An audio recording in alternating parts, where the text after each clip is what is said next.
Pero quiero traer este sermón, y es un sermón, amados, que aún los teólogos han invertido mucho tiempo a través de la historia en analizar realmente qué fue la intención de Jesús cuando Él predicó este sermón. En esta mañana yo me copié el sermón. Voy a predicar un sermón copiado. Me lo copié de Jesús de Nazaret. Él lo predicó hace más de 2000 años. Él predicó ese sermón y yo pues me lo quise copiar en esta mañana.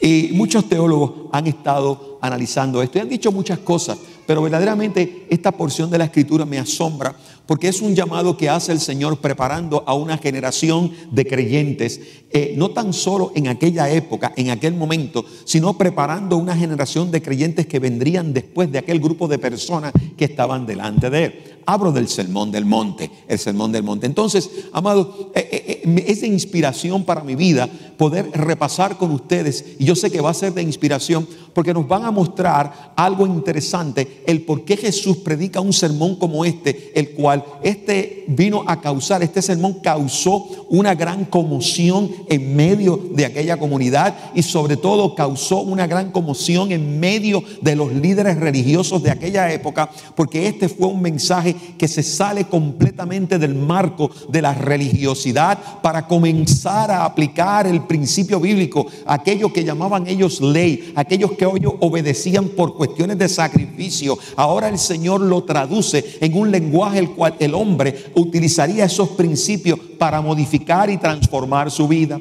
Jesús no vino solamente para acercarnos a la presencia de Dios, para darnos salvación, pero vino para transformar nuestras vidas de manera tal que siendo transformados también todo lo que hay en nosotros, todo lo que hagamos, todo lo que pienso, todo lo que digo, tiene que ser transformado también. Es imposible que tú recibas al Señor Jesucristo y continúes siendo como eras antes. No se puede, eso es imposible, porque una vez la salvación llega y el Espíritu Santo comienza a moverse dentro de nosotros, comienza a suceder grandes cosas en nuestras vidas, comienza nuestra vida a ser transformada y sobre todo nuestra perspectiva. Amado, esto es interesante porque ese sermón se predicó a 2000 años atrás a una multitud que, amado, era mucho más grande que la gente, que los 12 que yo le estaba hablando. Y ese mensaje que Jesús predicó, ese sermón que el Señor predicó fue tan especial que, amado, yo quiero traérselos a ustedes en este día. Mi amado, quiero predicárselo, quiero copiárselo al Señor, porque yo quiero que usted reciba lo que aquellos miles de personas recibieron aquel día, a tal grado que poquito tiempo después que Él predica el sermón, tienen hambre y el Señor realiza uno de los milagros más grandes que se pudo haber realizado. Lo realiza en ese lugar, aleluya, y responde, amado, a que un pueblo estaba allí buscando de Dios. Así que sentí un honor grande cuando yo prediqué ese día. Yo creo, mis amados, que las circunstancias en aquel momento que Jesús le predicó a ese pueblo, las circunstancias eran muy diferentes a las circunstancias que tenemos hoy día. Pero yo quiero decirte una cosa a ti, y escucha bien: la necesidad del hombre en aquel entonces sigue siendo la misma en este día, 2000 y pico de años después. Tenemos las mismas necesidades, somos los mismos seres humanos, somos las mismas personas y necesitamos la misma palabra que venga a transformar nuestro interior y nos saque de ser creyentes mediocres para convertirnos en hombres y mujeres que movamos este planeta, que hagamos temblar a Laredo con el poder del Señor. Aleluya. Que la gente vuelva a creer, como decía ese canto, que veamos a los muertos resucitar, que veamos a los paralíticos que vuelvan a caminar, a los enfermos ser sanados, el hijo pródigo que regrese a la casa. ¿Sabes por qué? Porque vamos a entrar en una relación tan profunda con Dios que vamos a ir a su misma presencia. Aleluya. Yo estoy completamente seguro que esto va a ser así. Amados, yo quiero decirte algo. Jesús retó en aquel entonces a una generación, la cual nunca antes había escuchado un mensaje de ese tipo. Y los retó, ¿sabes para qué? Para que dejaran de ser humanos y se convirtieran en seres humanos. ¿Me escuchaste? Hello. Escucha bien. Para dejar de ser humanos y se convirtieran en seres humanos. Amado, cualquier persona que camine en dos pies, que pueda razonar, que pueda hablar, es humano. ¿Está de acuerdo conmigo? ¿Está de acuerdo conmigo? No me diga, no toque a su esposo viejo. Eres un humano, caminas en dos patas, caminas, piensas, eres humano. ¿Ah? Sí. Pero cualquiera que pueda caminar sobre sus dos pies y pueda razonar y pueda hablar, pero que además de todo eso tenga la capacidad para relacionarse con Dios y con su prójimo, ese es un ser humano. Tú puedes caminar en dos pies, tú puedes pensar, tú puedes hablar y eso te hace un humano. Pero si haces esas cosas y además de todo ello, tú entonces eres capaz de tener una relación profunda con Dios y con tus seres y con tu prójimo, ya entonces no eres un humano, eres un ser humano. Ya tienes hay algo en ti que te hace completamente diferente. Así que Jesús predica este mensaje y retaba a la gente a ser un ser humano para poder llegar a alcanzar lo que Dios tenía para ellos. Dios no puede entregar lo que tiene si solamente tú caminas, hablas y piensas. ¿No me escuchaste? Dios no puede entregar todo lo que tú tienes si solamente caminas, hablas y piensas. Dios va a entregar todo lo que tiene si tú caminas, hablas, piensas, lo conoces, te relacionas con Él y con tus seres humanos. Entonces Dios tiene para ti algo grande, porque Jesús mismo confirma luego y le dijo: un mandamiento nuevo os doy, que amen a su prójimo como a ustedes mismos. Indica que la expresión sublime de la transformación de Dios es cuando quiebra nuestra arrogancia, cuando quiebra nuestra vida, nuestro yo, nuestras cosas, y somos capaces aún de amar aún a quien no conocemos. El amor de Dios está en nosotros. Mi alma te alaba, Jehová. Vamos a ver algunas cosas que son importantes, que nosotros vamos necesarias para desarrollar este tipo de actitud, y son las cosas que Jesús trató en ese mensaje, y yo se las voy a compartir, lo que Jesús habló. Vamos a ver el versículo 1 y 2.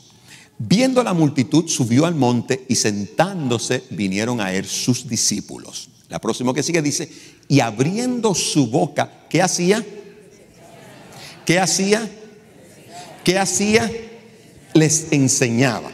En otras palabras, cuando los discípulos se acercan, él comienza a hablar, pero la palabra no dice que sencillamente eso era un sermón más. Dice, él les mostraba algo. En el original, la palabra enseñar significa que él estaba revelando. Jesús comenzó a revelar cosas a aquellas personas que estaban allí, que muy probablemente habían escuchado eso muchas veces, pero que ahora a él le ha parecido traer una nueva enseñanza para ellos. Así que lo primero que yo quiero que tú veas es que en estos versículos comienza el Señor introduciendo y llenando al Señor y dándonos a nosotros esa palabra, esa enseñanza. El versículo 3 nos dice a nosotros: bienaventurados los pobres en espíritu, porque de ellos es el reino de los cielos. Comienza el Señor introduciendo cada enseñanza. Cada enseñanza Jesús la introduce de una manera extraordinaria que los judíos nunca habían conocido. Comienza a hablar cosas que para la gente en aquel entonces eran incongruentes. Nunca habían escuchado tal cosa. Y lo primero que Dios utiliza es un vocablo que no era muy famoso entre ellos. Comienza diciéndoles Macarios. Macarios. En otras palabras dice bienaventurados, felices, bienaventurados, felices. En otras palabras, lo que Jesús le está diciendo es: lo que voy a enseñarles después de eso, tiene que provocar en ustedes una nueva actitud. No sé cuántos de los que estamos aquí, no levanten la mano, por favor, pero cuántos de los que estamos aquí somos gente que ya nos han dicho, tú eres amargado. Tú estás medio amargado, me estás amargada, mija. Haz algo, endúlzate, pero haz algo. ¿O cuántos nos han dicho, muchacho, qué mal carácter tú tienes? ¿Ah? Right? ¿Ah? Nos han dicho eso. ¿Ah? O nos han dicho tantas cosas que comienzan a destacar en nosotros una serie de características y de actitudes que son completamente incongruentes con mi relación con el Señor. Son cosas las cuales son incongruentes porque son actitudes que no pueden, it cannot carry, no pueden llevar hacia adelante un propósito divino. No me escucharon. You cannot carry it. Tú no puedes llevar un propósito divino si eres un amargado o amargada, un malhumorado, un corajudo, un testarudo, lo que sea. Lo que te diga tu mujer que eres. ¿Ok? No puedes cargarlo porque son actitudes que son incongruentes con el mover del Señor. Entonces, como el Señor conoce al ser humano y sabe cómo somos, dijo, lo que les voy a enseñar, quiero comenzar por adelantarles que van a transformar su vida, sus actitudes y todo lo que van a hacer. Y ahora ustedes van a ser gente feliz. Macario, bienaventurado. Pues gloria a Dios, yo creo que cuando uno escucha esa palabra, uno asume que lo que viene detrás de eso es bueno, me va a gustar, Dios me va a dar una bendición tremenda, va a ser algo tremendo. Y ahí es donde está el detalle, que todo lo que el Señor nos enseña es lo que la mente humana rechaza. No me entendieron. Todo lo que Jesús comienza a enseñarnos como un principio de felicidad, mi mente cannot understand that. No puedo entenderlo y menos someterme a ello. Es increíble porque está fuera de la razón del hombre, porque es difícil de comprender a través de lo limitado de mi inteligencia. Es difícil de aceptar a través de mis emociones humanas. Es algo que va a ser difícil de que yo pueda experimentar en mi vida a través de mis sentimientos. O sea, ninguna de mis virtudes naturales puede confrontar lo que Dios quiere enseñar. Y una de las cosas que tenemos que someter al orden del Espíritu es rechazar mi naturaleza, el dominio de mi naturaleza, para permitir que el Espíritu comience a trabajar dentro de mí y yo comience a transformar la manera en la que veo las cosas. Mi alma te alaba, Jehová. El apóstol Pablo claramente hacía énfasis de esto. Una de las cosas que yo creo que Pablo aprendió y recibió de este sermón fue que él entendió eso. Y por eso Pablo fue claro. Tienen que estar pendientes porque en nosotros hay dos naturalezas que se pelean entre sí constantemente. ¿Por qué? Porque no pueden comprender ni entender el trabajo del Espíritu. Amado, siendo Jesús Señor y Dios, Él pudo discernir la condición en la cual ese pueblo estaba en aquel tiempo. Él pudo discernir todas las circunstancias y las necesidades que estaban dirigiendo a ese pueblo a una destrucción. ¿Por qué? Por una práctica muerta de una religiosidad que solamente añadía cargas. Amados, había llegado la oportunidad de traer libertad de esas cargas. Pero ¿sabes qué? El Señor trae libertad en la manera más extraordinaria. Dios no te trae libertad de tus cargas eliminándolas, suavizándolas o ignorándolas, pero sí aceptando las diferentes condiciones y respondiendo a ellas de una manera completamente diferente. Yo no sé cuántos de ustedes han dicho: Señor, por favor, quítame ya esto. Pero ahí está. Señor, por favor, quítame este marido que tú me das. Pero ahí está el hombre, como chicle, no se va. No. Hemos pedido al Señor que nos quite tantas cosas y no vemos una respuesta. Amén. ¿Cuántos han pedido al Señor que le quite muchas cosas y no ven una respuesta? Todos nosotros. Amén. Y no tan solo no vemos la respuesta, parece que cuando le decimos al Señor, quítame algo, al Señor como que le da ganas de prenderle más la llama. ¿O no le ha pasado? ¿O es a mí nada más? Es a mí nada más entonces, gracias a Dios. ¿No? ¿Sabe qué? Porque así es la cosa, ¿no? El enemigo siempre tiende a capitalizar en nuestras desgracias. Escucha bien, el enemigo siempre tiende a capitalizar en nuestras desgracias. En otras palabras, comienza a invertir en lo que yo estoy pasando. Entonces, amado, la manera en la que Dios lo hace, Dios no te va a quitar, Dios no te lo va a suavizar, Dios no va a hacer nada de estas cosas, pero Dios te va a transformar. Para que en medio del dolor, en medio de la enfermedad, en medio del problema, en medio de las circunstancias, comiences a ver de otra manera y puedas ser sensible a lo que Dios quiere tratar con tu vida. Para Dios es más fácil, darle ese aplauso grande al Señor. Para Dios es mejor cambiar tu actitud que cumplirte un capricho. Porque cuando cambias tu actitud es para siempre. Y los caprichos se gastan rápido, ¿no? Mi alma te alaba, Jehová, ¿no? Es como usted va a un restaurante que se caracteriza por un plato específico. Usted se come ese plato, qué rico, ¿verdad? Pero al ratito se acabó. Al ratito se acabó, ¿no? Así que, amado, esto es lo que Dios hace. Lo segundo que Dios nos pone es la humildad. Entonces, este versículo 3, aquí es donde quiero que comenzar. Y le dice el Señor, bienaventurados los pobres en espíritu.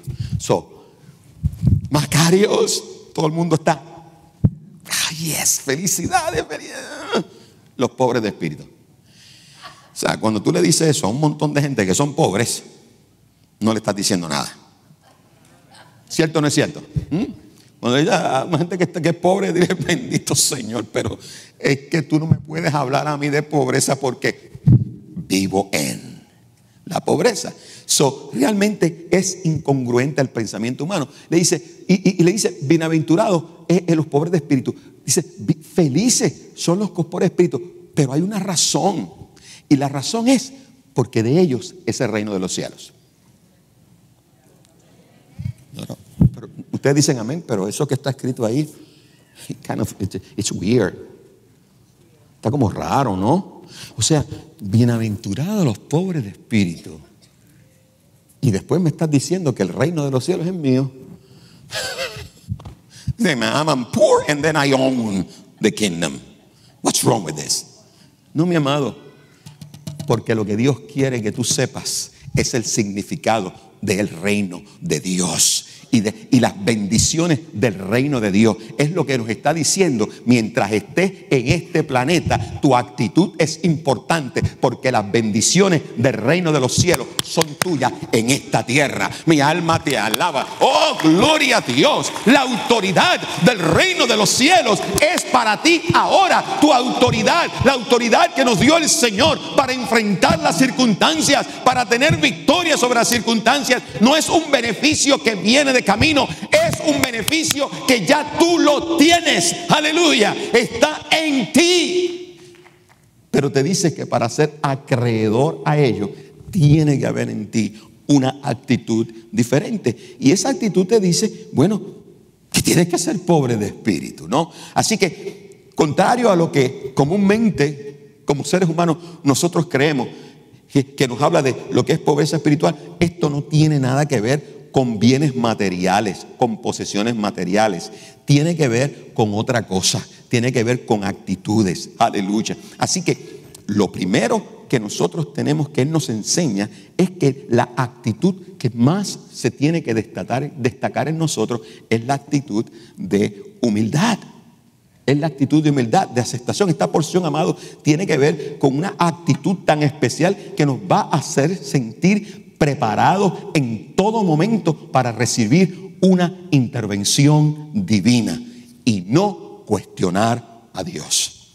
Cuando soy pobre de espíritu, no me quedan fuerzas para decirle al Señor, why. No, ya no tengo nada que me haga preguntarle a Dios y cuestionar, pero ¿por qué me está pasando esto? Sino todo lo contrario. Esa pobreza de espíritu dice, Señor, no entiendo lo que estoy pasando, pero tú sabes lo que estás haciendo y yo confío en ti. Mi alma te alaba, Jehová. Y esto es maravilloso, amado. Hace unas semanas para atrás, y mi esposa sabe que yo tenía una petición delante de Dios por varias semanas. Tenía una petición delante del Señor constantemente. Señor, esta decisión, mira esto, Padre, tú tienes que decirme, muéstrame. Estaba ansioso. Estaba comenzando a permitir que mi humanidad se llenara de ansiedad. Y Señor, esto y lo otro. Pero dije, Padre, tenía el sermón. Voy a predicar el sermón y yo soy el primero que estoy fuera de tono aquí. Yo confío en ti. Yo soy incapaz de poder decidir esto. Yo no tengo inclusive la dirección para hacer esto, pero tú conoces. Esto está en tus manos. It's your problem right now. Thank you. Confía en el Señor y Dios comenzó a moverse. Un mes después comencé a mirar las cosas cayendo en su lugar otra vez. Quiero dejarles a ustedes con el versículo 4. Versículo 4. Esta también dice, bienaventurados, felices. Felices los que lloran. Wow, interesante, ¿no? Felices los que lloran. Jesús recuerda que el Señor le está hablando a una generación de seres humanos, ¿no? De gente religiosa, ¿no? Y le está dando un mensaje interesante. Le está diciendo, sé feliz cuando lloras. Yo no sé usted, pero a lo mejor hay mucha gente que tenemos en este momento alguna razón y estamos llorando por algo, ¿no? Y si yo te digo, vas a mi oficina y pides consejería y entras y después que esperaste por tu consejería te tengo al frente y le digo, hermana Filomena, bienaventurada eres porque estás llorando. Y le digo, aquí se acabó la consejería, aquí la dejamos. La hermana Filomena se va a salir de ahí, va a parar con la hermana Esperanza y le va a decir, la membresía esta que me diste, me la cancelas. Que este pastor no sabe nada. ¿Por qué razón? Porque el Señor nos está diciendo algo diferente. Bienaventurados los que lloran, pero dice, ¿sabes por qué eres feliz? Porque tú vas a recibir consuelo. Ya eso cambia la historia, ¿no? ¿Sabes por qué? Porque no hay cosa más rica que cuando tú estás triste llorando, alguien se acerca, te echa el brazo, te da un abrazo y te dice, estamos contigo, no te preocupes, todo va a salir bien, te vamos a ayudar lo que estás pasando. Eso, el consuelo trae ¿qué? Esperanza. Trae esperanza. El consuelo cambia la manera en la que estás viendo las cosas. Cuando estabas llorando, las verías oscuras y sin salida. Cuando estás siendo consolado, comienzas a ver la puertecita, la lucecita, una puerta se está viendo y la comienzas a mirar. Aleluya, mi alma te alaba. Cuando llega el consuelo, llega la confianza. A lo mejor cuando estabas llorando habías perdido hasta tu fe, pero ahora en medio del consuelo volteas tus ojos al cielo y dices, Señor, perdóname, pero yo sé que tú estás ahí, Padre eterno. Cuando llega el consuelo, llega a nuestras vidas algo extraordinario, un cambio, una transformación que nos eleva a una posición de fe en la presencia de Dios. Mi alma te alaba, Jehová. Cuando el Señor, interesantemente, acá entre nosotros, tengo un chismecito, tengo un chisme, pero está entre nosotros. Pero Jesús, cuando dijo esto, se lo copió también. Isaías capítulo 61 verso 2. Él lo sacó de ahí. Es algo que estaba desde el Antiguo Testamento. Esa porción significa, amado, que estar triste, que somos tristes. ¿Sabes por qué? Somos tristes porque hay cosas que entristecen a Dios. A veces nosotros lloramos porque lo que estamos viviendo o lo que hemos hecho entristece también al Señor.